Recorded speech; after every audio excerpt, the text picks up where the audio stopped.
নমস্কার বন্ধুরা, সবাইকে জানাই শুভ সন্ধ্যা। তো আজকে আমি একটা রেসিপি নিয়ে এসেছি।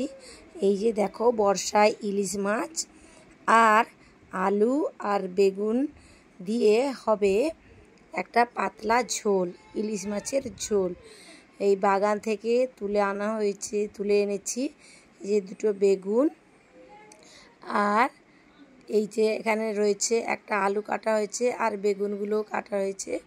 বেগুনগুলো কিন্তু খুবই নরম। আর এখানে রয়েছে ইলিশ মাছ। প্রথমে ইলিশ মাছটাকে নুন হলুদ মাখিয়ে নিলাম।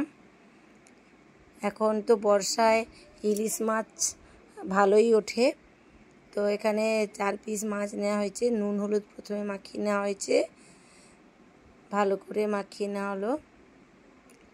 তারপর এটা একটুক্ষণ রাখতে হবে, কিছুক্ষণ। তারপর এই যে কড়াইতে আমি সরষের তেল দিয়ে দিয়েছি। এরপর আমি মাছটাকে ভালো করে ভেজে নেব। মাছটাকে সুন্দর করে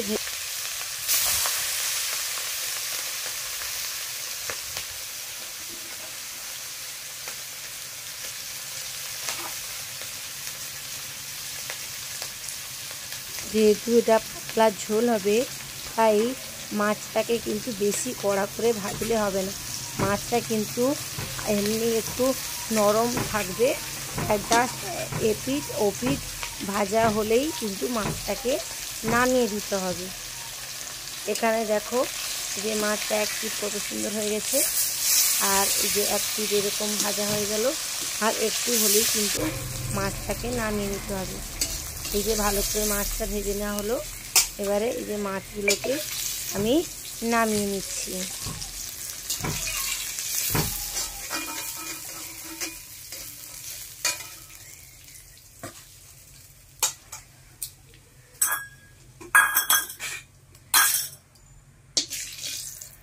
মাছের তেলটাকে আমি নামিয়ে রেখে দেব, এটা আমি পরে দেব। বর্তমান এই তেলটাকে আমি নামিয়ে রেখে দেব।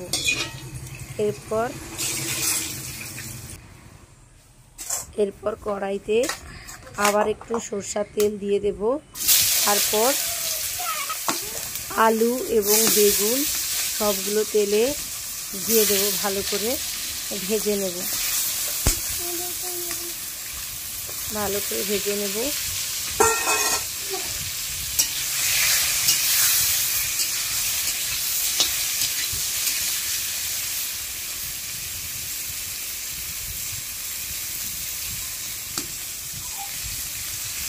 এরপর এখানে দিয়ে দিচ্ছি একটু লবণ, আর একটু দিয়ে দিচ্ছি এখানে হলুদ।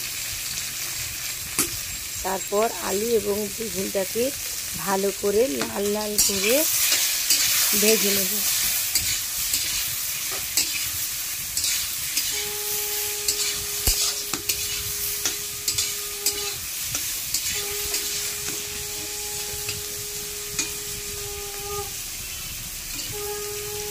এরপর এখানে দিয়ে দিচ্ছি জিরে বাটা।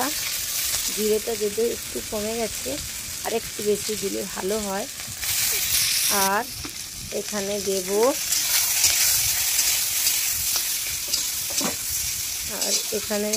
একটু লঙ্কা বাটা দিয়েছি। আর এখানে দেব টমেটো ভাজা একটু দিয়ে দিলাম। তারপরে মশলাটাকে নিয়ে আলু বেগুনটাকে ভালো করে কষাতে হবে। এতে কিন্তু বেগুনটা কিন্তু সেদ্ধই হয়ে যাবে, আলুও কিন্তু অনেকটা সেদ্ধ হয়ে যাবে। আলুও কিন্তু অনেকটা সেদ্ধ হয়ে যাবে। কত সুন্দর হয়েছে দেখতে। কাঁচা লঙ্কা বাটাও এখানে দেওয়া যাবে।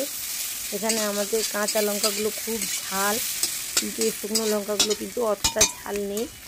একটু ঝাল হলে ভালো হয়, যেহেতু আমাদের বাড়ির বাচ্চারা আছে খাবে, তাই অল্প পরিমাণ ঝাল দেওয়া হয়েছে।